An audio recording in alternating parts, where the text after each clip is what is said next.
We're going to start with the introduction of the candidates and their opening remarks. They each have 1 minute for their opening remark. Then we'll introduce the panelists and we'll begin with the questions. We'll start with the first candidate in order of the drawing, and that is Jason Horner. Good afternoon. My name is Jason Horner. For those of you that don't know me, I'm 46 years old. Married to my wife Sarah for almost 24 years. We have 3 children. I grew up in Little York. We live here in Monmouth now. I graduated from Yorkwood High School. I earned my criminal justice degree from Carl Sandburg College. And while I was earning my degree, I worked at Western Stoneware with my dad before going into law enforcement.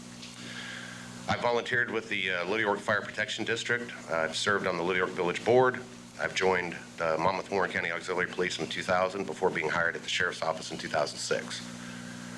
I've spent nearly 2 decades inside the Warren County Sheriff's Office, working the jail, court security patrol, and now supervising night shift. I've lived with the short staffing shortages, the policy changes, and the hard calls at 2 a.m. With the new law enforcement center opening and a young staff, Warren County doesn't need somebody trying to figure things out as they go. I'm running because I already know the job, and I'm ready to go. That is candidate Jason Horner. Thank you for your service in law enforcement as well. Agent Cox. Good afternoon. I'm running for Sheriff of Warren County because this is home. It is where I've worked, volunteered, and spent my entire career serving this community. I spent my whole life in the public safety, starting as a correctional officer, then serving as a deputy with the Warren County Sheriff's Office, and now an investigator with the Monmouth Police Department. I've worked major cases, complex multi-agency investigations, alongside with agencies like the Illinois State Police, the U.S. Marshals, the DEA, the FBI. I've also trained officers in high-risk traffic stop situations.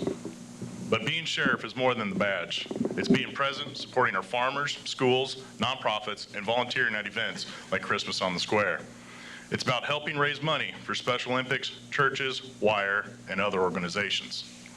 I'm running for sheriff because Warren County deserves a department that is connected, proactive, and community-focused, where employees are proud to serve and the citizens are proud to have them. Thank you. AJ Cox, thank you for your service in law enforcement as well. Mr. Steve Thompson. Good evening. My name is Steve Thompson. I was born and raised and still live right here in Warren County, Illinois.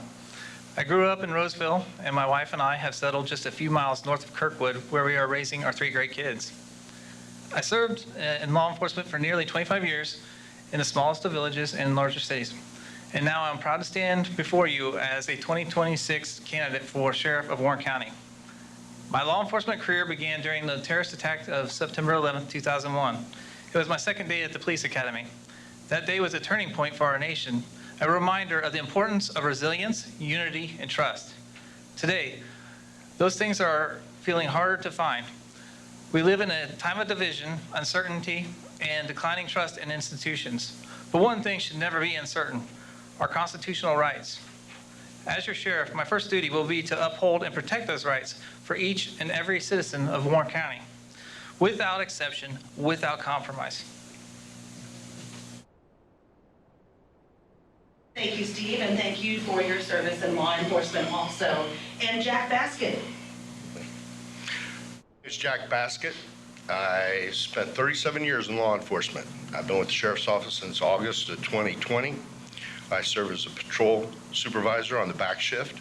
I conduct 95% of the training in the department to patrol.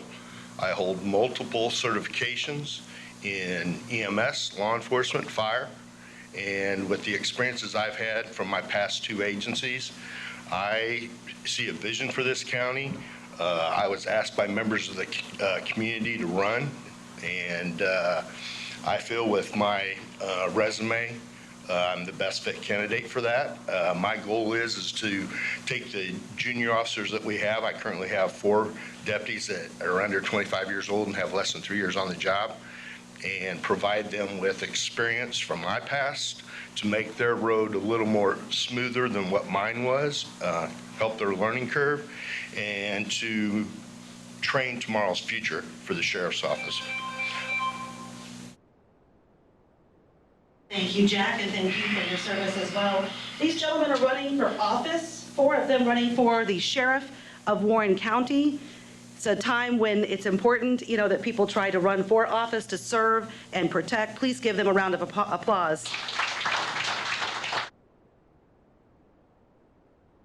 When we begin the closing remarks, Jack, we will start with you and go the opposite direction. Let's introduce the panel members. Just please stand, and we'll give you a round of applause as well. Tim Marshall will be our first OSF Healthcare Manager of Security Services. Thank you for being here.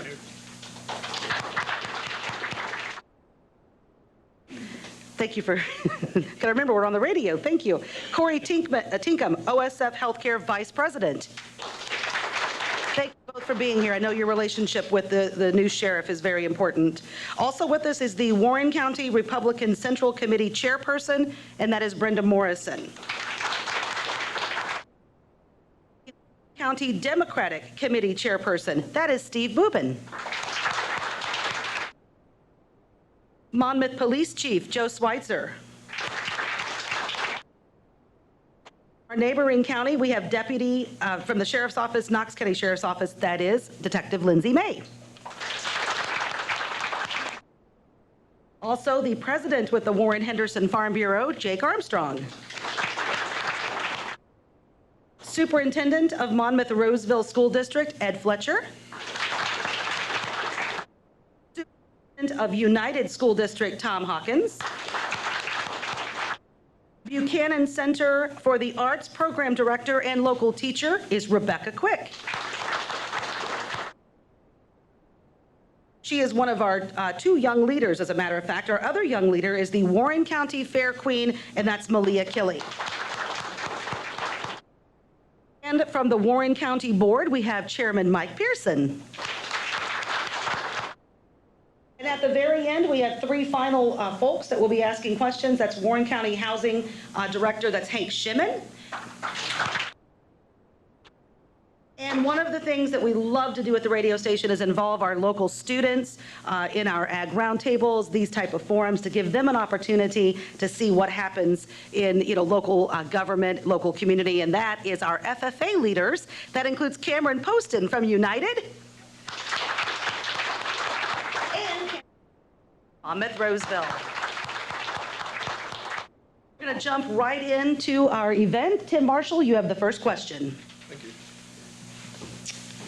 So my question is, how will you ensure transparency and accountability within the Sheriff's Office, especially regarding use of force and citizen complaints?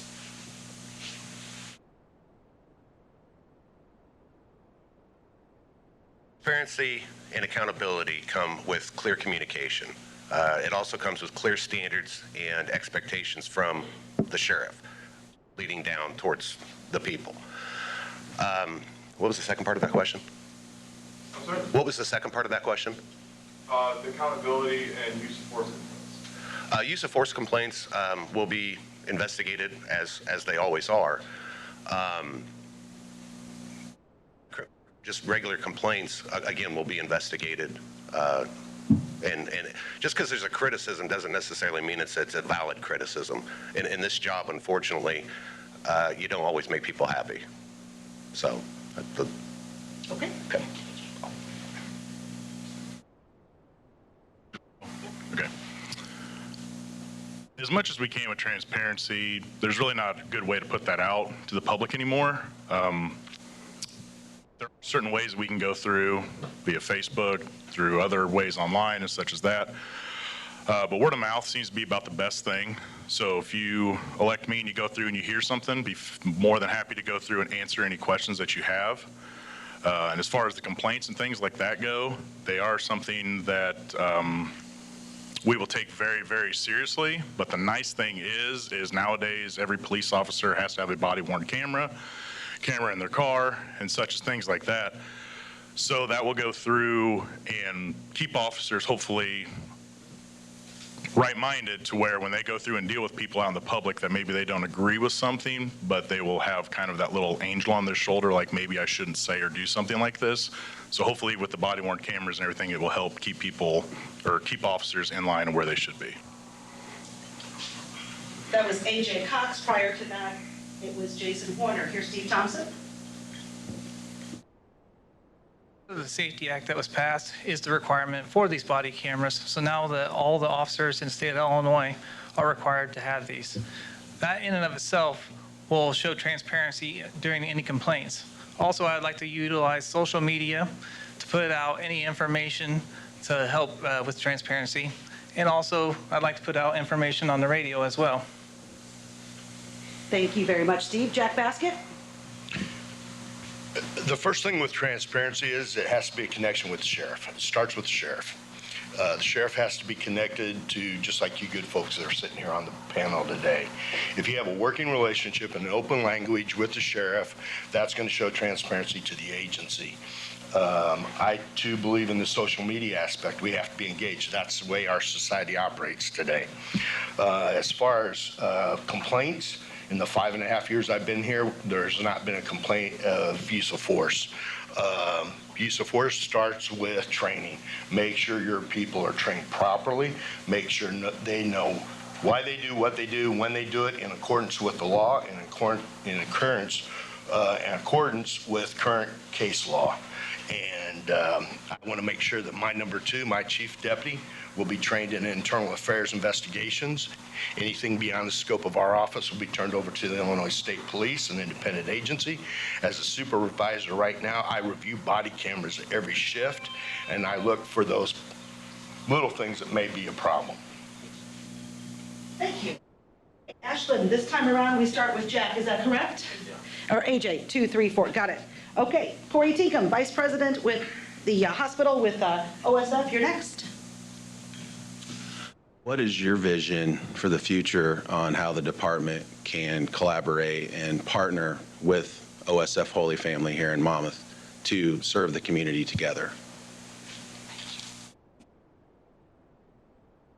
Start with AJ Cox.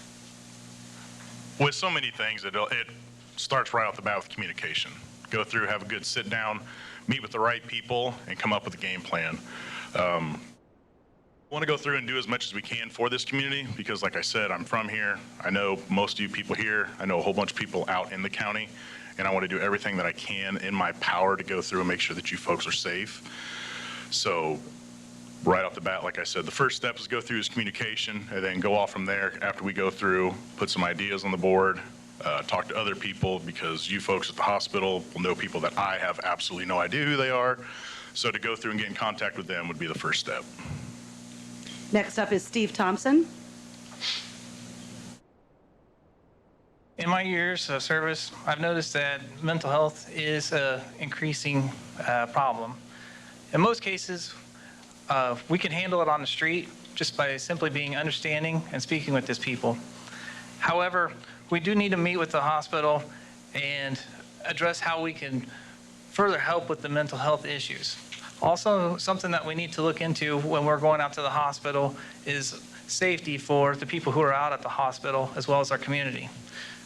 There was, unfortunately, an incident where there was a potential escape here not too long ago. We need to address how to keep people safe, whether that be through the use of further restraints when applicable, or just ensuring that there's always a deputy in the room at all times. Thank you. Jack Baskett is next. Through my EMS background, I have an excellent working relationship with the ER staff. I know some upper management people from my previous employer at St. Mary's and St. Francis. For the hospital, one of the key things that I've been able to work with here is your helicopter EMS program, OSF Lifeline, because we repetitiously call them to the scene. I have, myself, I'm a nationally registered EMT. I have 2 deputies that are in EMT school now, And I believe it's important for us to have a working relationship to take information from the field and provide that to the EMS system. As far as detainees in the hospital, yes, I know there's been some changes at Holy Family, and yes, we did have an escape out there, and that should have been mitigated a whole lot better than it was. You know, it's an interesting system because OSF Holy Family falls under the jurisdiction of the Monmouth Police Department. We respond there on 3-tone calls.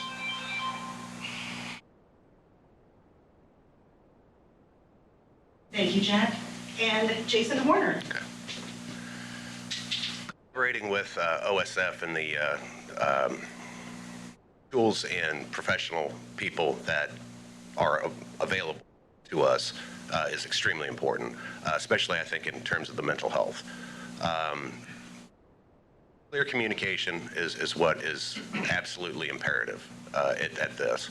And moving forward, I would like to make sure that we have that opportunity to sit down and make sure that we're all on the same page with mass casualties, with anything that has to do with patient and or staff's safety. Thank you, gentlemen, and thank you to the hospital, to both Corey as well as Tim for being here today. Appreciate that. Okay, next question is from the Warren County Republican Central Committee Chairperson, Brenda Morrison. On the subject of housing out-of-county detainees in the new county jail, what are the pros and cons related to the and effects that it may have on the community or the budget?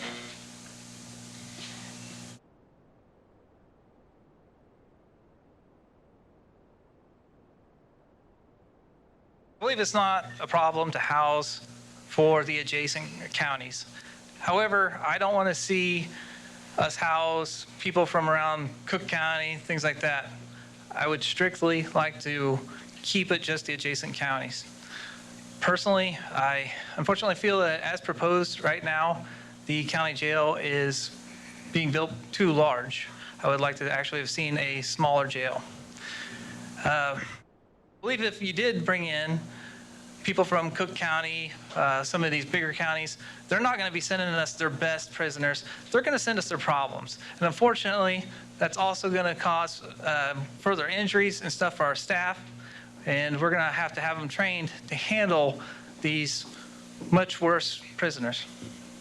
Thank you. That is Steve Thompson. Jack Baskett is next.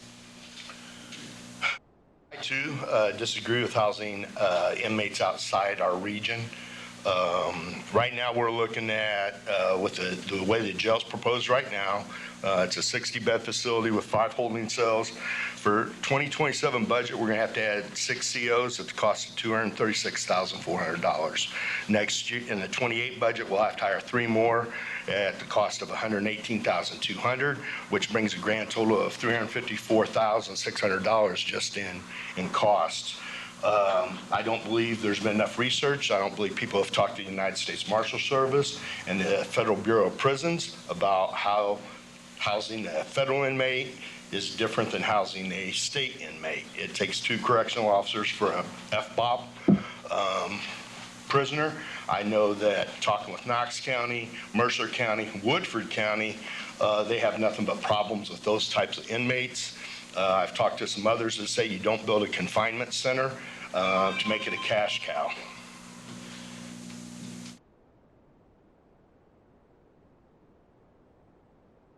Next up is Jason Horner.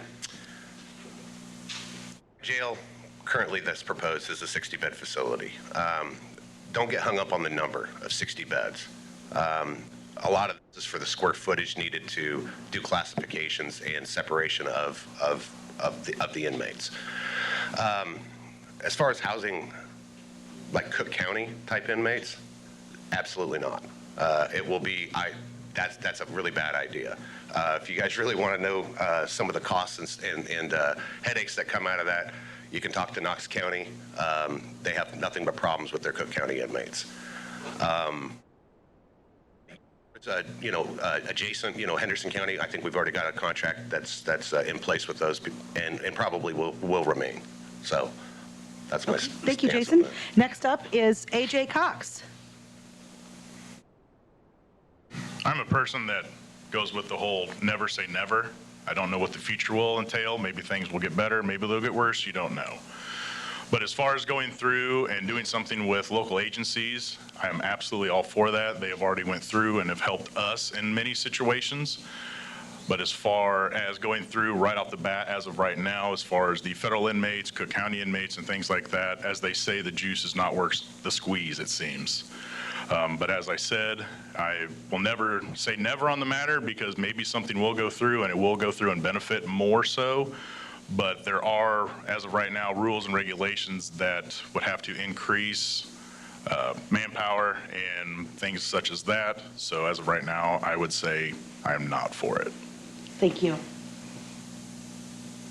Okay, next up, Ashland, we start with Jack. Okay, Steve Boobin, who is the Democratic Committee Chairperson, you're next. Thank you. Thank you for doing this, Vanessa.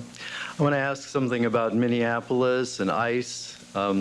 Most of us have been watching the news. I was glued to the TV quite a lot, watching in horror sometimes at some of the brutality of some of the ICE agents, and watching in horror at what happened to some of the protesters, two of whom were shot to death. So I want to raise a hypothetical. You might find it far-fetched. I don't think it's far-fetched, but ICE could come to Monmouth.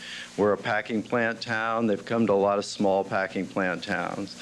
So the question is really your thoughts, I know it's hypothetical, but your thoughts on if ICE behaves, and not every single member of ICE obviously, if ICE behaves in the way they did in Minneapolis, what are your thoughts on whether you're going to be able to protect the immigrant community of Monmouth, particularly if they are innocent of crime, and how are you going to protect protesters, which very well could show up if ICE comes to town? How do you protect them, again, assuming the possibility of them behaving in a manner illegal and often brutally? And I would also toss in that in Minneapolis, what are your thoughts on the Trump administration denying the Minneapolis County and city access to the investigations of the shootings in particular?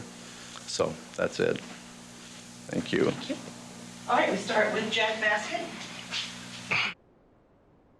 Started out in my career with the United States Border Patrol, the 232nd Session, proud member of the Mean Green. As an investigator with the Secretary of State Police, I did investigations in Beardstown with illegal trafficking, false documents, and we never had any type of uproars or issues. What you're seeing in Minneapolis is an isolated incident. And you can look at that from either side of the political coin and say there's a lot of rhetoric on both sides. ICE has not got Monmouth on the radar. As a county sheriff, we are upheld by the 2019 Trust Act. We cannot help ICE in their investigations. We cannot detain ICE detainees without a federal arrest warrant, and they will take those individuals into custody and take them to their detainment centers. As the sheriff, ours is public safety for everyone. You can wrap it up. Ours is public safety for everyone. So that's the most important thing. But we are restricted by the Trust Act to not get involved with any investigations involving Homeland Security. Thank you, Jack.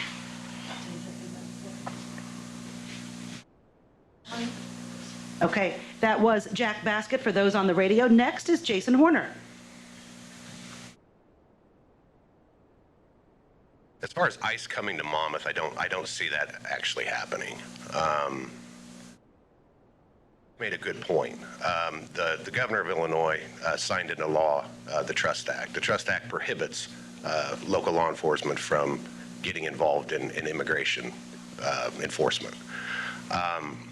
Far as how would we protect protesters and citizens, I think if something were to have come about, neither agency, Monmouth Police Department and the Warren County Sheriff's Office, we don't have enough personnel to do something like that. So we would probably have to, coordinate with the Illinois State Police, and hopefully, we would be able to mitigate any unforeseen type of violence or, anything like that. So. Okay, thank you, Jason. Next up is AJ Cox. won't go much into it, but as I said, there is a law called the Trust Act. We can not do as they were saying. But as far as to go through and protecting the people, I think sometimes people get hung up too much on this ICE thing, to where if you break it down as to a very general thought process, ICE is people and the protesters are people. We are, our job is to go through and protect the people. We would be very much, in a very basic way, a buffer to make sure that the protesters are safe, just as much as we would to go through that the ICE agents are safe. I know that I'll probably catch some grief for this, but from watching videos and things like this, I really think that both sides are wrong in a bunch of this, and I will just leave that one as that. Okay, that is A.J. Cox. Finally, Steve Thompson. It's our duty to protect both ICE and the protesters. We wear these body-worn cameras, so all incidents will hopefully be caught on camera should something happen. However, by the Constitution, we do have duty to intervene if we do see an unjust use of force. As far as the Trust Act goes, it does prevent us from getting involved in investigations. However, I'd like to see this law overturned because, as the Constitution states in Article 1, Section 8, it is the duty of Congress to set immigration law, and it is not a states' right issue.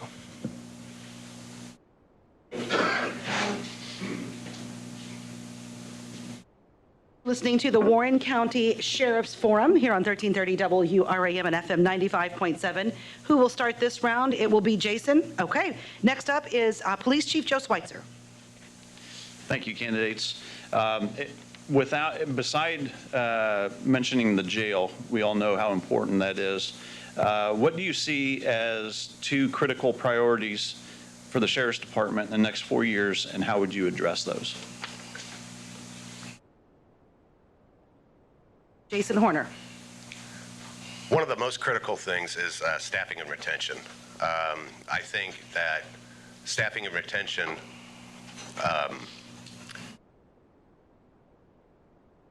it's more than just a money thing. It comes down to, I think,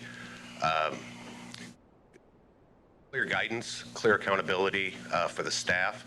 I think a good working environment is also essential for that. What was the second part? What would you do to address those critical priorities? Okay. Again, I think we are addressing one of those specifically by changing our building, updating our building, modernizing it. I think that's going to allow our staff to be a little bit more proud, a little bit more safe, and also work for the money that we're giving them, so to speak. I mean, you can go to the neighboring county and make almost $10 an hour more starting. So, I mean, those are things that we have to try to start incentivizing our employees a little bit better. Thank you. That was Jason Horner. Here's A.J. Cox. I will agree. It is hiring and retention, but I think it's something also too to go through to make it to where people want to work here. Flat out, plain and simple. That's to go through and get like possible multiple canine units, a task force officer, a highway task force. And I say highway task force because we have two major highways that run through Warren County. And there is pretty much all that stuff that you see on TV and hear on the radio, it is running through Warren County. So if we can go through and get something to where we can get people that are interested to come work at this place, I do believe that the new building at the Sheriff's Department will also help, but you can have the nicest things in the world, but if you don't have things that kind of glitter and get people to want to come work there, they're not going to come. That was A.J. Cox. Here's Steve Thompson. I think one major issue that we have to address is coverage. There's been times where we don't always have 24-hour coverage here in the county. I think that it certainly needs to be addressed. And also, I believe that we need to keep the deputies outside of the city limits and cover the rural areas much more. Also, I think morale is an important issue. I think if you have a good morale in a department, you're going to have a productive department. On my first day, one of the things I want to do is start talking with each and every one of my officers and correctional officers, even the secretaries, and address any concerns that they may have. And I want to make it so that they enjoy working at the department. I think we should never underestimate what one toxic leader can do to wreck the morale of a department. That was Steve Thompson. Here's Jack Baskett. Jump on the bandwagon, yes. Training and retention. The most important thing today is with this generation, which I've learned through leadership classes, is their thought process is a whole lot different than mine was when I started in 37 years ago. Yes, you can go work for Peoria County Sheriff Chris Watkins and make $10,000 bonus in 5 years. So how do I keep kids here? One thing is I sit down and talk to them, hypothetically let them make the decision that I need to make. Make them believe they're a part of the pie, they're a part of the plan, they're a part of the process to move the agency forward. And with the current group of individuals we have, the training they've succeeded in, the training they're searching for and seeking under my staff, I would promote all that because, again, once you get somebody to buy into the agency, they want to be a part of the agency.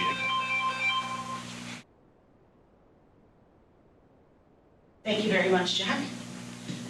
Deputy Lindsay May from Knox County, and we start with AJ this time. All right, so this parallels off of the chief's question a little bit ago, as the hot topic is the current jail here, and running a jail over in Knox County. I can attest to the employees that it takes and the staffing that it takes and the onboarding of staffing. Everybody can say retention, retention, retention. What are your plans to get good candidates in to work for the Warren County Sheriff's Office? Okay, we'll start with AJ Cox. Very good question. First off, I'd say to go through and work with whoever's there in the staff and let them understand that this job is a very, very serious job. As far as to get people to come and want to work in the jail around here, I would say do as much advertising as we can. But if you go through and you get with the people that do work there already, they're the ones that are going to spread the word and tell people, hey, you know, this place is a good place to work, or the opposite, hey, it's not a good place to work. But I believe that having the jail will kind of, hello, something went out. That it will. Test 1, 2. Is this one working? Okay. You're so good there. Check, check. Completely lost my train of thought. But to go through and work alongside with them, so then word of mouth is probably the best way to go through and do this. Be the same thing as for any other deputy that we have. Sorry about that. That was AJ Cox. Steve Thompson. As stated, I think morale is a big point. I think if you do have good morale, the officers that are working there will, as AJ said, also spread the word, and others will want to work there as well. Also, I think it would be great if we could get good equipment, and if we have the equipment that the officers need to do the job, I think that'll also make them happy as well. Next up is Jack Baskett.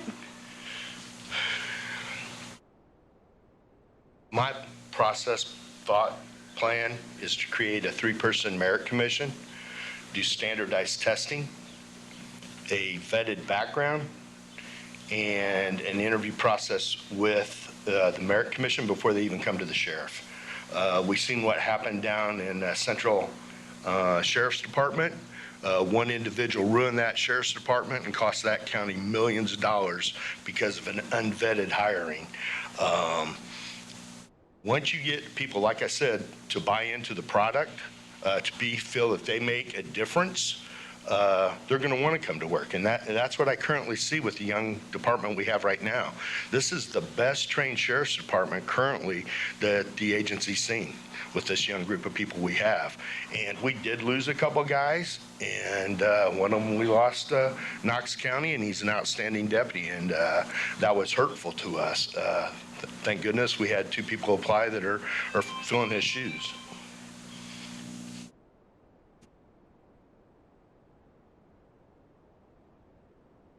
And that was Jack Baskett. Now, Jason Horner.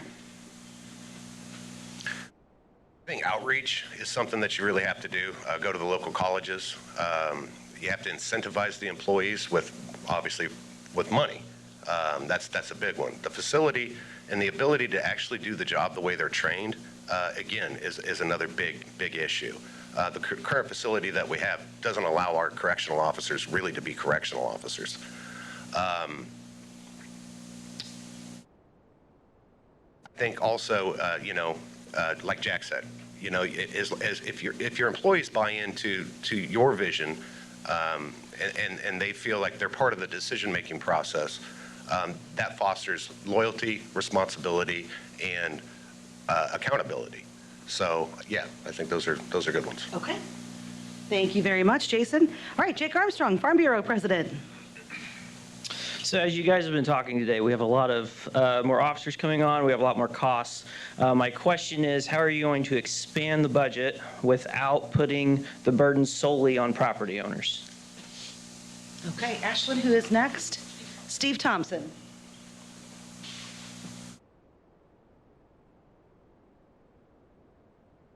I think that what we need to do is look at what we already have for our resources and try to redistribute those in a better way. And hopefully we won't need any extra funds. As I've addressed earlier about the coverage, we don't always have 24-hour coverage. And I think from my observations, it seems like the first shift seems a little heavy on the coverage, whereas we don't necessarily have the coverage at night. So I think by redistributing our resources, we won't need the extra funding. That is Steve Thompson. Jack Baskett's next. Obviously, our funding is controlled by the county board.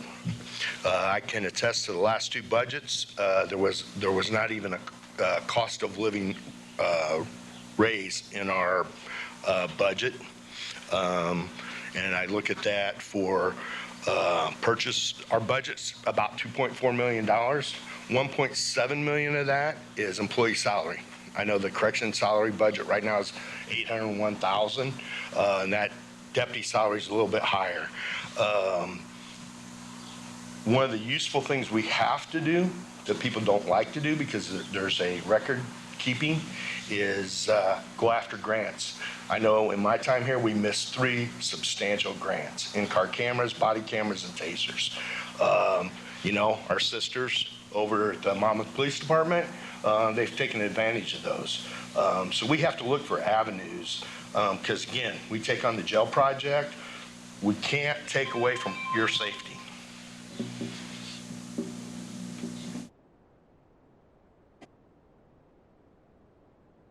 Jason Horner. So, unfortunately, our budget is set by the county board. The county board's revenue stream is the entire thing is almost property taxes. So, unfortunately, there's no real way to augment that additional funding source. You can sometimes get grants. Grants have been very strange the last few years. They're not always what you need. You know what I'm saying, in terms of the funding for actual police officers, for salaries, for things like that. There used to be a thing called the COPS grant, and the COPS grant used to give us opportunity to hire people, to pay people for a period of time. That funding sources those have dried up. So unfortunately, you come back into, is there ways to augment some of this? Sometimes there is. You can do this through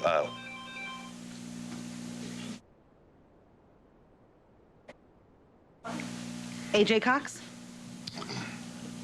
I would go through, and I understand this is a wish, but I would love to go through and find somebody that does do grant writing.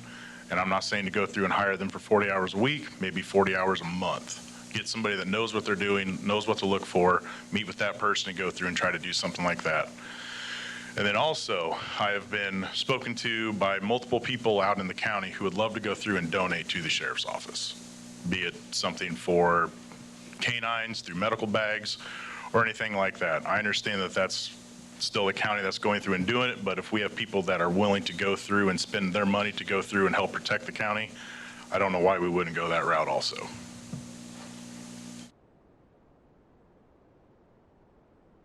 Great, thank you. That was A.J. Cox. Ashlyn, who is next?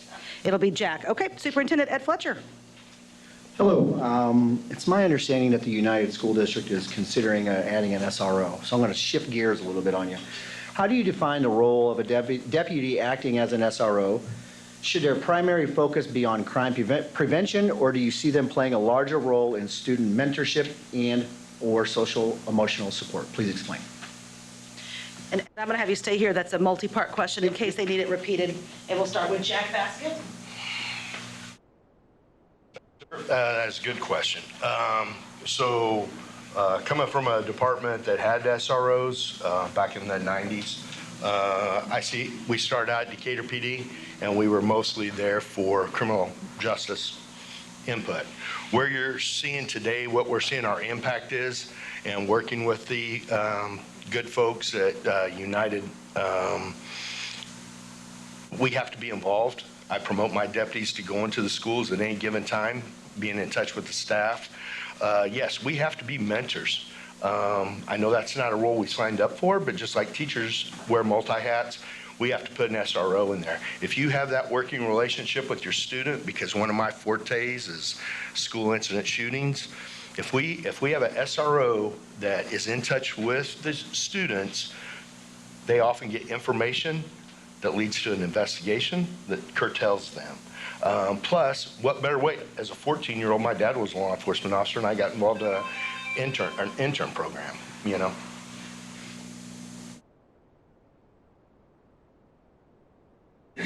Next up, Jason Horner. Do you need the question repeated? Yes, please. How do you define the role of a deputy acting as an SRO? Should their primary focus be on crime prevention, or do you see them playing a larger role in student mentorship and social emotional support? I think the primary role for an SRO is the social emotional. Crime prevention is also a part of it, of course, and reaction time and things of that nature. But no, I think that, as Jack said earlier, that you know, building that bridge between the students and police will ultimately get the trust built. Once the trust is built and the student feels like they can trust you, they'll open up. They'll open up to things that you probably have no concept of, just like they do with teachers that they build that bond with. You know, that also kind of brings it up that, you know, the governor did sign a law that basically said SROs are no longer allowed to do certain criminal offenses on school grounds. Some of the lower, like, you know, drinking and some of the... Thank you so much, Jason Horner. A.J. Cox is next. I would definitely say the mentorship. And I'll even take it one step further to say it, and it's not just in the schools. It'd be something to where if we want to go through and help and show our community that we do care, it is going to start off in the schools with these young kids. A lot of these young kids, they have nothing.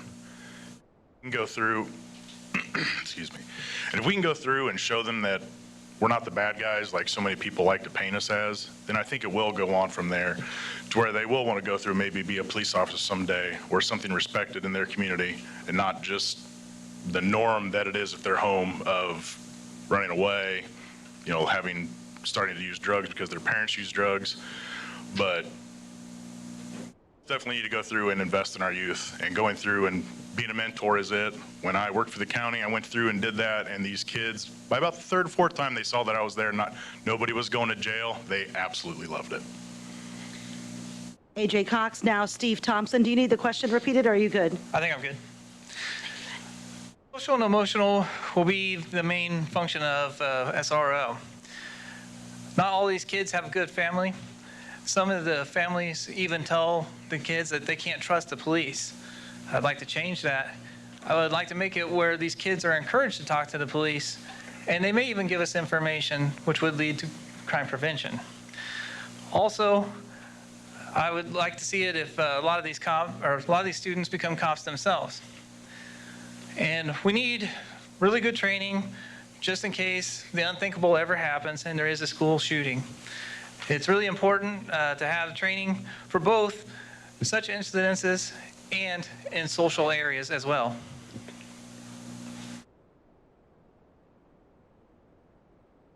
Jason, we'll begin with you. And that was Steve Thompson on that last question. Okay, Superintendent Thomas Hawkins. Thank you. So far, we've heard about staffing and retention. We've also heard about coverage and also hiring quality officers. In regards to a school resource officer, United's district is very large, one of the largest in the state at 363 square miles. How can you ensure proper coverage in the event of a crisis without reducing your resources to cover the rest of the county, which you already spoke to? Thank you, Tom. We'll start with Jason Horner. I just need a little clarification on that. So basically what you're asking is if we were to put in an SRO? Right. If we were to have an SRO, yes. Okay. So if we were to hire an SRO, we currently don't have the capacity right now to do that. We would actually have to hire an additional person for that job. So we wouldn't, right now, we wouldn't be able to do it, if that answers your question. Okay. Thank you, Jason Horner. AJ Cox? So Warren County does not have an SRO, but that does not mean that deputies can't go to these schools. To go through, if you want to talk, you are correct. We are a very huge county and things like that. So if that means we need to go through and speak with maybe McDonough County, because they might have somebody closer than we do. If that means to go through and talk with the city of Monmouth, because maybe they have somebody that's closer to go through out to the United School. It might be to go through and talk with Mercer County, because up there, maybe they have somebody that's closer to the United Schools up that way. Communication and talking and trying to figure something out is what we need to do. As Jason said, they don't have the manpower right now, but to go through and try to get that done would be a great thing. And I have been wrong before, but I believe that there's actually funding out there to go through and do a massive amount of the salary for an SRO. So the hardest part right now seems to just be get somebody to get that position. AJ Cox. Now Steve Thompson. If we were to hire an SRO, if we had the funding for such a thing, I would say you have to prioritize, first of all, where your problems are going to be. So most of the time, they would probably be out at the high school, junior high. That's where your problems are most likely going to happen. If there's special events that would take them out to the other schools, obviously they could go to that. But we also need to see our regular deputies just going in and out of these schools. We need to make sure they also have key cards to be able to get in at any time that they need to with easy access. And then I'd like to also see further coverage for traffic when the kids are coming and going from the schools. That was Steve Thompson. Jack Baskett. One of my concerns about the SRO program is, yes, how do we cover it? Monmouth, Roseville District took on their SRO. That takes care of the school in Roseville. But how do I have a deputy at the high school and we have an incident at West Complex, that you're talking about 18-minute response time? From my house where I live to Alexis North, where I have responded from home, it takes me 15 minutes. The most important thing is have an open communication line with the employees of the district and coordinate with Monmouth PD. Where's their SR going to be in Roseville? So the biggest concern is, yes, how logistically do we do that? Unfortunately, what we're seeing and what I've seen here in the district is where you would think the problems would be at the junior high and the high school, we're actually having more problems at the lower grade level. And that's concerning, and that's just, I think, where our society is with lost youth. So it is complex. On Mondays and Fridays, I make my deputies go to the school. That was Jack Baskett. Okay, Ashlyn, where are we next? Okay, AJ Cox will be next. Rebecca Quick with the Buchanan Center for the Arts. Hello. Okay, so my question was kind of asked earlier, but how do you plan on getting more officers in the Warren County area while maintaining salaries and ensuring proper training? So I want to dig a little deeper. You guys had mentioned something about how morale alone retains them, but like what exactly do you mean by morale and how is that going to get them in and keep them here? And then what is the buy-in? Because you had mentioned something about it's like shiny, glittery. Like what kind of things can you guys do to ensure that we have more officers in the area? Thank you, Rebecca. Okay, AJ's first. AJ Cox. So as I said before, we'll start at the top. If you elect me as sheriff, I will go through and be right next to these people, going through in and out, going to the schools, answering calls and things like that. as much as I can. I understand there'll be paperwork and other things to deal with. But as far as like I was saying with the glitz and the glam, that would be to go through, and if we can go through and get, like I said, multiple canine units, if we can go through and get a task force officer, if we can go through and get an SRO, get other positions for people, so then it's not just, well, I'm going to be a patrolman for the next 10 years because the last 2 spots that were filled are sergeant spots and they're not looking to retire anytime soon. So then maybe I do want to go through and look for something else. So something to get people to want to come work here, as far as, like I said, equipment and things like that and training. But I believe a bunch of it would be something to where people will sit there and think, you know what, they might not have everything, but they treat you right. The people that I go out there and serve are amazing. They love us. I think that holds a huge part of it also. Okay, that was A.J. Cox. Next up, Steve Thompson. As I already said, morale is a big issue, and I want to speak with each and every one of my employees. I feel that if they believe that I am listening to their concerns and trying to address all those concerns, they want to stay. Also, if we do get things like canines or drones or stuff like that, things that officers are interested in utilizing, they'll also want to stay. However, unfortunately, our budget doesn't always allow for that. That's why with the beginning of the fiscal year, I'll have to be a little lean on what we can buy, but at the end of the fiscal year, that's when I'll see what ones we can actually get. That was Steve Thompson. Jack Baskett's next. I think that morale, and I use it a lot, is buy-in. The main thing that I have is I sit down with the individual deputies right now. Tell me where you want to go. What's your interest? What do you want to see in patrol? You know, accident reconstruction. Maybe you want to go to the detective bureau. Maybe you want to work child sex crimes, internet. We don't have somebody doing that right now. I think that would be a key role within our agency because what we're seeing in society.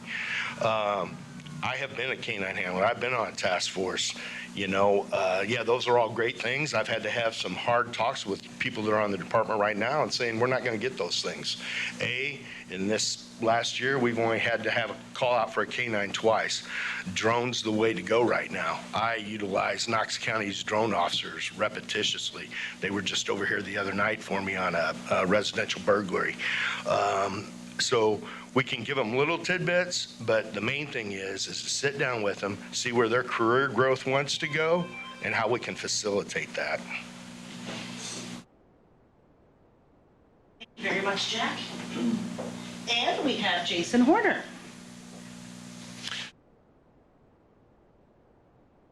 I'm going to piggyback kind of off of what Jack was saying. I've sat down and spoken to our deputies as well. The biggest thing that I always hear from not only just our correctional officers, but our patrol guys is it's Groundhog's Day. The job turns into extremely mundane, even though it's you know, it is different every day. It's not like pushing a button at a factory, but it becomes like Groundhog's Day. Every day is the same day. I've been in patrol for 10 years. I've been in patrol for 20 years. I've never gotten off a night shift. We have to do something to help move people around in different positions and allow them to grow. Things that I've already done to kind of help motivate that is, you know, I've gone and I'm vice president of the FOP, and I've been vice president of the FOP, the Fraternal Order of Police union, and we've done things through negotiations to try to get. Feel free to wrap it up, Okay. Jason. In terms of money, we've tried to get the money up, and we've also tried schedule changes to provide, you know, every other weekend off versus having to work 5 and 2 schedules and things of that nature. So. Okay, thank you. Yep.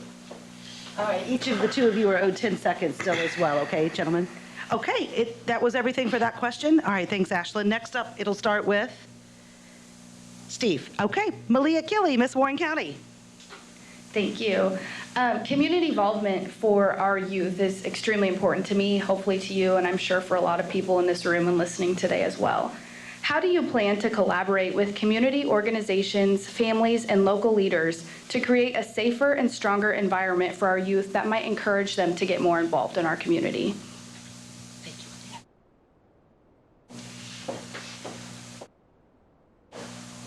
it's already great to see our deputies going out and helping with things like the Warren County Fair. They obviously meet a lot of kids there, and they brought a vehicle where the kids could check things out, and that was all great of the deputies. And other things, maybe even science fairs at the school, things like that, where possibly the deputies can come in and help with. It would be great if we could also help with the things like 4-H and other organizations which deal a lot with the children. That was Steve Thompson. Jack Baskett's next. As I started to allude to earlier, I come from a family of law enforcement. At 14 years old, I was a member of the Sangamon County Sheriff's Department Explorer Program. It's a part of the Boy Scout of America Association. And I've talked to members in the community, especially the Hispanic community here, because I don't feel, if you're not from here, your family don't own a farm, you're not involved in 4-H, what do you have, what are we offering you as a youth?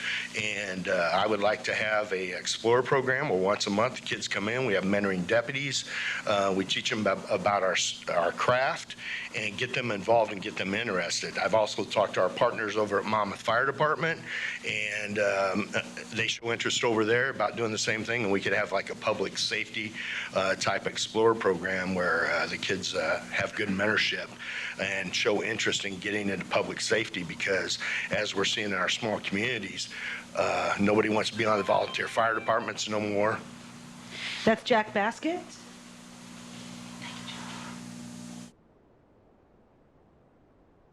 Next up is Jason Horner.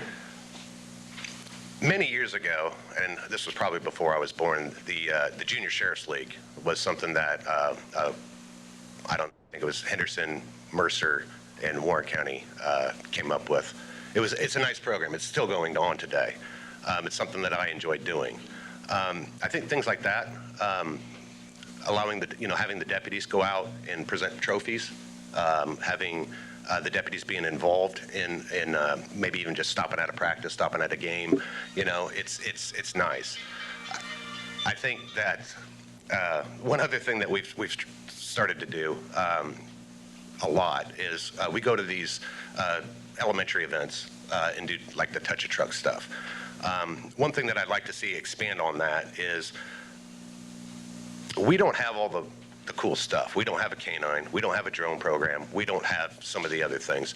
So what I'd like to do is partner with maybe, let's say, Knox County, a department that's got more stuff. They could bring their boat over. They could bring their drones. They could bring their dogs. Thank you very much, Jason Horner. AJ Cox is next. Absolutely love this question, because I think that being part of your community is a huge part of being a law enforcement officer, which I already am. I go to so many events and things like this and go talk to people that they recognize me outside of my uniform. I think going to these events and everything like that is great in your uniforms, but I think you need to go through and do so much that they do recognize you out of the uniform. It's all the time to go through and show up to events, which I think is wonderful because people, again, know who I am. And I think that they should go through, and if we can go through and get deputies, officers, whomever, to go through and be like that also, I think that would be wonderful, because giving back is one major thing that I absolutely love about this job. Okay, thank you very much. That was AJ Cox. Looks like next we'll start with Jack Baskett. We have Warren County Board Chair Mike Pearson. Good thing I had a lot of questions. My question is, we are faced with drug-related crimes, property crimes, and domestic issues. What strategies are you going to implement to combat these?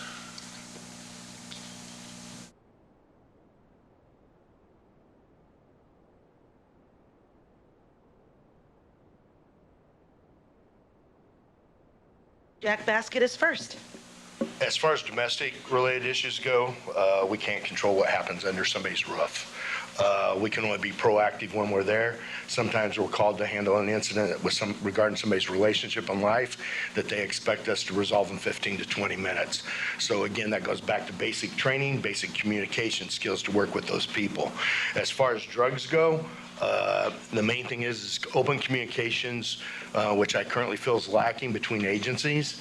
And I want to see a partnership with, more of a partnership with the Monmouth Police Department. And I know that, again, I'll toot Knox County's horn. Their investigators have been very helpful with us. We just had a residential burglary the other night, and one of their investigators gave us crucial information where we're going to effect arrests on that. And that's in the drug world. I was a very high-profile drug arresting officer, both at Decatur PD and the state. Our deputies are out there because they're young and aggressive now compared to when I came on 5 years ago. They're making these stops and trying to get into the vehicles. Thank you very much. That's Jack Baskett.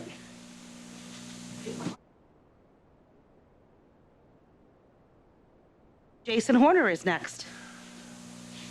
I'm going to keep kind of going with where Jack was going.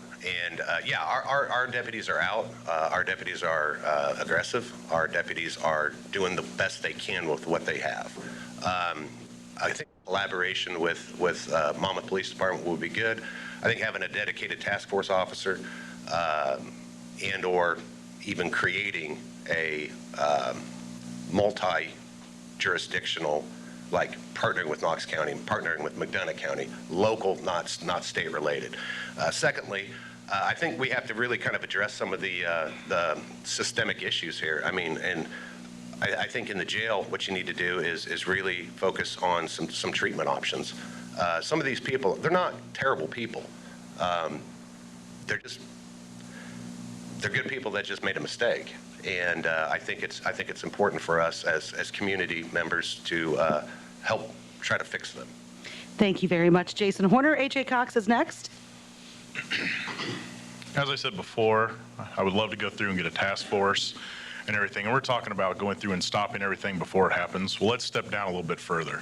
That's where mentoring these kids in the schools come in, to where if we can go through and show them that their life does matter, it's more than just listening to their parents belittle them, watch them use drugs all the time, you know, things like that. Like, stop it before it starts. Give them a voice, I guess, would be the easiest way to go through and do it, so that they know that they can do something other than just do as their parents did, maybe their cousins do or whoever, and do drugs and then just rely to just stay even par of their entire life. That was A.J. Cox. Steve Thompson.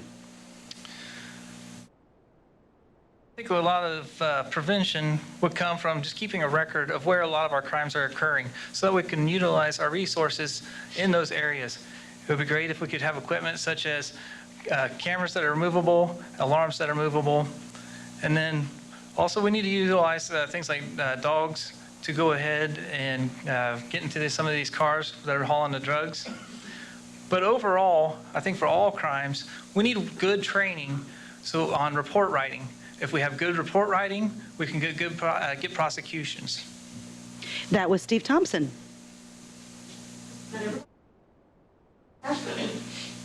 Back to the beginning. Okay, thank you, gentlemen. All right, next up is Hank Shimon. He is with Warren County Housing. Thank you, Vanessa. Thank you all for being here. Appreciate all four of you candidates. Some duplicate here. This is probably going to bring out some answers that you've already shared, but I will continue to ask, does the department have all the tools and resources needed?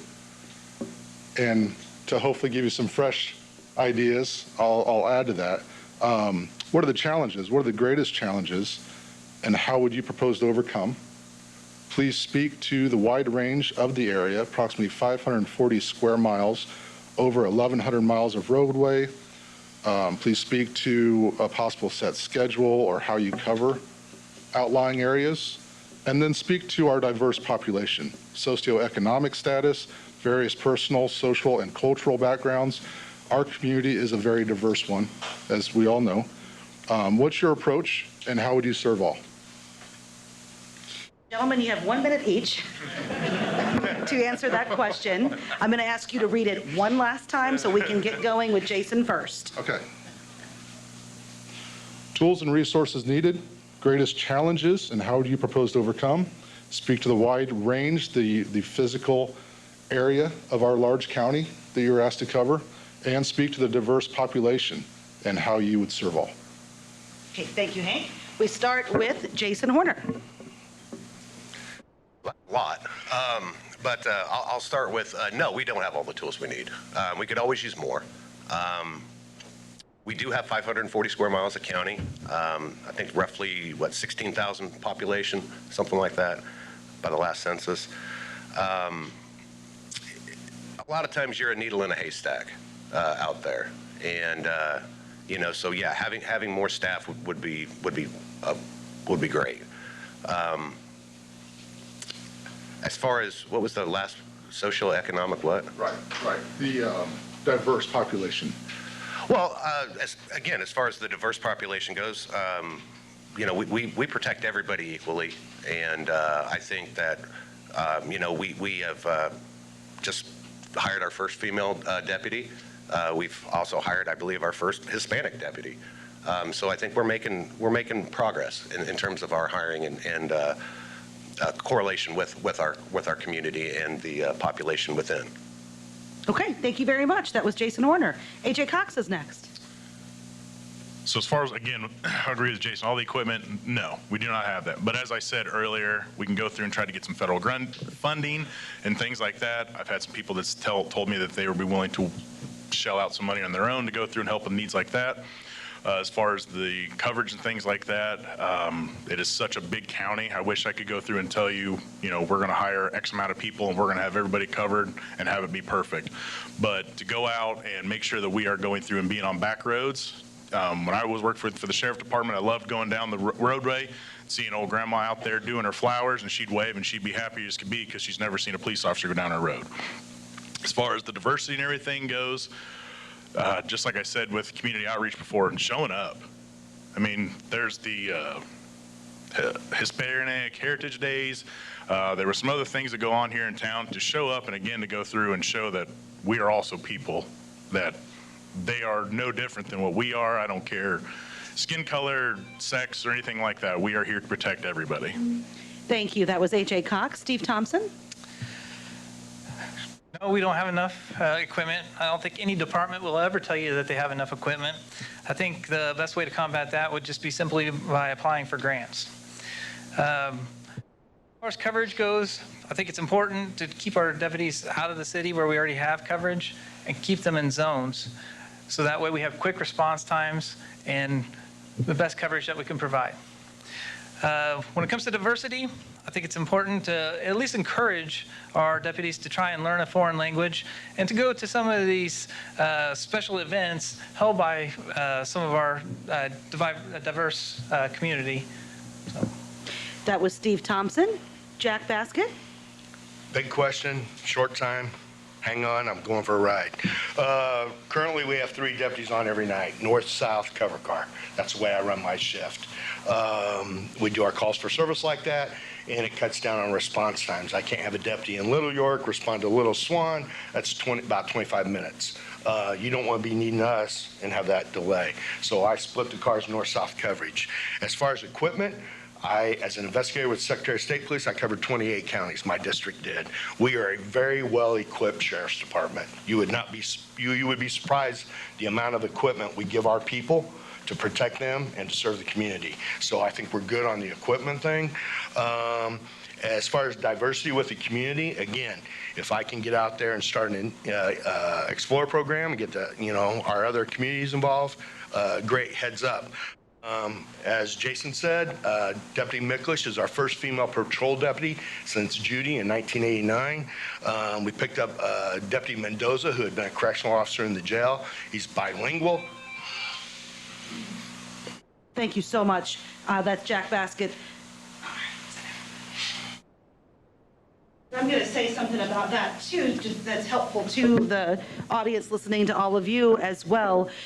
Whoever is elected sheriff, and of course we work with all of you at the police department and in, of course, at Warren County Sheriff's Office, our website, that when we do these interviews with our law enforcement, when the folks who are from other countries who are here in our community, they are extremely ecstatic that they can click on their language of choice and be able to have the content. And that's thanks to a Monmouth College program. We had a student come in and worked with our WordPress and was able to use a plugin so that any language, you can now hear what does the police chief have to say or the superintendent.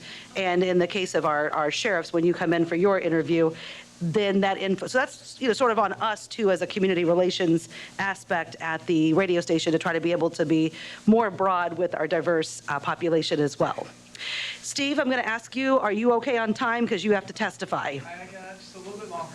Okay, so before we get to the students, I'm going to go ahead and we're going to have the closing remarks. Then we will get to the students. Steve has to testify as part of his job, even though he took the day off, as a jury trial. So that does take precedence over a radio forum, although we do appreciate everybody being here. So we'll do the closing remarks, then finish with our high school students. Ashlyn, who goes first on the closing remarks? Well, we started 1, 2, 3, 4 for the opening, so we would come back the other way.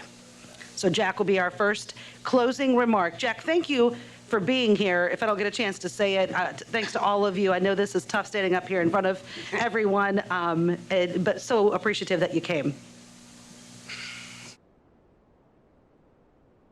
Vanessa, and thank WRAM for hosting the event. In closing, you've heard somewhat of a vision of what I have for the sheriff's office. I started off by telling you what I've done in the 5.5 years I've been here. I've wrote 4 department policies. I've implemented a less lethal force system to prevent our officers from having to go from a taser system straight to deadly force. I've created an ice water rescue team. We are fully equipped to go out and handle that. We're going to be on scene way before the fire departments are, and we work in conjunction with the Roseville RSP&E and Monmouth Fire Department in that training vector, so we're all on the same platform. I wrote the NIMS policy for critical incident response for the communication center for a county critical incident. I have, again, 3 water rescue deputies, 2 tactical patrol officer deputies, and what that means is those officers are trained in a multifaceted, active officer leadership capability to go to critical incidents, high acuity incidents, and kind of run the scene. Again, less lethal shotguns. I created a use of force form. There was a force question. We have to track use of force every time we pull a taser, pull a gun, use a force. We have to document that, and the department wasn't doing that. I did the same thing with the pursuit form. Anytime we're involved with a pursuit, the state law requires that we fill out a form, and the department was negligent, and that's how I came here. Again, I have 6 instructor certificates. I'm currently in the FBI Law Enforcement Executive Development Association Leadership Trilogy. I've completed my first one, and I'll have my second slice in 2 months. I went to the active shooter incident management course with with the school districts here in town, multiple law enforcement agencies and fire departments. I work with Monmouth Fire's Rescue Task Force team to provide training there. Our detective is trained better than any detective that's ever been on the department here. He's fully crime scene capable. His interview techniques, he's a lead homicide investigator. 2 minutes went quick, didn't it? That's quick.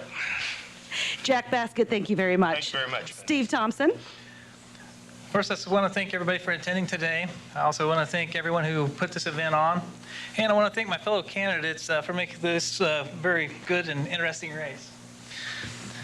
I'm running to be a politician. I'm running to be a protector. The Bill of Rights is not a suggestion. It is a set of sacred promises. Whether you're a farmer, a teacher, a business owner, or a veteran, your rights matter. As a sheriff, those rights will be defended. Here in Warren County, we do not want big city politics, overreaching mandates, or outside agendas telling us how to live. We want safe communities, strong families, and the freedom to live our lives with dignity and respect. As sheriff, I will lead a department rooted in local values and constitutional enforcement. My deputies will know we are not above the people, we are among the people. Focused on protecting our farms, schools, neighborhoods, and families. I'm not here to make any empty promises. I'm not here to make a difference. I'm here to make a difference. I ask for your support, not just for me, but for the leadership that defends your rights, your family, and your future. Together, let's restore trust, defend the Constitution, and keep Warren County safe, strong, and free. Thank you, God bless you, and God bless the United States of America. Okay, that is Steve Thompson. Thank you very much, Steve, for being here today. AJ Cox. Thank you to everyone who helped make this forum possible. Thank you to those who took the time out of their day to ask questions. And thank you to everybody that is here today listening and also listening on the radio. This campaign has never been about a title for me. It's about strengthening a sheriff's office that protects families, supports our schools, works alongside farmers, businesses, and shows up for our community on its best days and its hardest days. I believe we can do better, and I believe Warren County deserves better. My platform isn't theory. It's built from real experience. We need to close the gap between the community and the sheriff's office. We need more deputies on the road, more correctional officer staff, and multiple canine deputies to take on drugs, tracking, and safety challenges head on. We need a school resource officer for the United Schools, a local SWAT or CERT capability, a task force officer, a highway task force to keep the roads safe. And we must pursue grants so the taxpayers aren't carrying the full burden of salaries, equipments, and trainings. But I'm not asking for your vote based on plans alone. I'm asking because you know who I am. You've seen me volunteering at schools, helping seniors, supporting nonprofits, reading to kids, and even dressing as the Grinch. Service is bigger than the badge. It's about connection, and connection is what builds trust. I've earned life-saving awards, commendations, and leadership roles because I show up when people need help the most. I've worked complex cases, trained officers, and partnered with agencies because Warren County deserves a sheriff's office that is capable, proactive, and respected. If elected, my commitment is simple: a sheriff's office the community is proud to have and where the employees are proud to serve. If that's the Warren County that you want, I would be honored to earn your vote. Thank you, and may God bless you, and God bless Warren County. That is AJ Cox. Thank you, AJ. And Jason Horner. Before you vote on March 17th, I want you to ask yourself two simple questions. Who's ready to lead the sheriff on day one? Who's ready to lead the sheriff's office on day one? And who truly knows this office, how it works from the inside out? I'm the only candidate here that has worked every position inside the Warren County Sheriff's Office: corrections, court security patrol, and now night shift supervisor. I understand how the jail runs and how transports move and what happens when policy meets real life. We are about to open a new law enforcement center. That transition requires operational experience, real life operational experience. It requires someone already preparing, already having those conversations, already working through what's next. I'm doing that work now. For 20 years, I've shown up. I've negotiated contracts, I've secured grants, and I've managed staffing shortages. My actions over the last 2 decades speak louder than my campaign promises.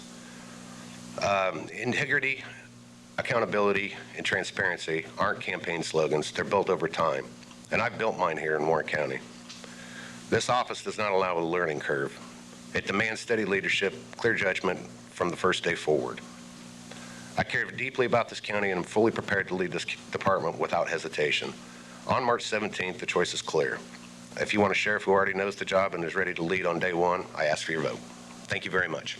Okay, that is Jason Horner. Gentlemen, all four of you have been wonderfully professional. Thank you so much for being here. Steve, do you need to leave? Thank you for being here. How about a round of applause for Steve?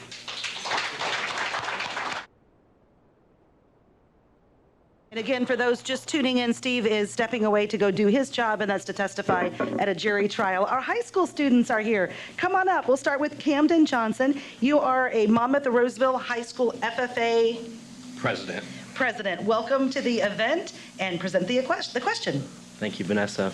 My question for you guys today is, mental health has become a larger thing in our community, our state, and our nation. How do you as sheriff plan to train your officers on how to interact with people who may be having a mental health issue in our community? Thank you, Camden. Ashlyn? AJ? First off, just basic training. Second off after that is to go through, and this is something that sometimes you have to take on head-on, firsthand experience. But I also believe that going back and being part of the community to go through to where even if somebody is having a mental incident, sometimes they will go through and they will remember who you are and they will remember how you treated them. So going through, speaking softly, trying to calm them down, doing as much as you can is always the first step, but at the same time, we have to be able to be capable and know what we're doing to where if therefore if we have to go hands-on, so then we can go through and make sure that that person is safe and that we are safe and that everybody will go home safe. That is AJ Cox. Ashland, is Jack next? Jack Baskett? Excellent question, young man. It is the forefront of what we're doing right now in law enforcement. In Illinois, under the Safety Act, we are now held to a standard of what we're seeing across the nation is de-escalation training. Sometimes if we use a minimal amount of force early in the event, it prevents us from using a higher level down the road. One of the things I see right now that I'm struggling with inside the agency currently is I have deputies and correctional officers that want to receive CIT training, crisis intervention training, and that's the first step in the field. I have been, as AJ said, involved in a couple incidents here in the county that could have went extremely bad, and those people have reached back out to me and thanked me for my professionalism and the way I handled that incident. And you have to remember something one of my mentors taught me from Los Angeles Sheriff's Department. If I come to your incident and you're 19 years old, 18, for 18 years you've built your life. I can't solve that incident in 18 minutes. So we have to put time in the equation. That is Jack Baskett. Thank you, guys. Next up is Jason Horner. Again, as Jack was saying, a lot of our deputies, at least two of them that I know for sure, want to receive this critical incident or crisis intervention training. I think that's a very positive step moving forward. Mental health is an issue that is increasing. Experience kind of helps negate some of this. As a guy that's been doing this for 20 years, I can pretty much tell when a situation is going to go bad pretty quickly. And when it does, you have to have the restraint and the ability to mitigate the injuries and things of that nature. Okay, thank you very much. That was Jason Horner. Next up is Cameron Poston from United. What do you see as the biggest challenges that youth face in our county from a safety standpoint, and what do you plan to do to address those concerns? Thank you, Cameron. Jack Baskett. Again, another excellent question from a young mind. In the 5.5 years I've been here, I've responded to 28 high acuity incidents, 21 of them from home. My main concern is officer safety. In the tree of life, public safety, officer safety, suspect safety. Last year I had 506 hours of overtime. That overtime all came because I came into work so there wouldn't be a deputy on the street alone. I do have some staffing issues and would like to see a couple more road deputies, as even though I've been in this career field 37 years, I'm physically fit, mentally fit to do this job. I will be a working sheriff, not a desk sheriff. So that will help take some strain off that. Maybe we can move some positions. But I never want to see a deputy out here because right now, if we put a single deputy on the road, which we have, look what happened to George Darnell. A gentleman was killed up here because he was a lone deputy. I don't want to see that. Okay, thank you very much, Jack Baskett. Next up would be Jason Horner. Addressing some of the staffing shortages that we do currently have.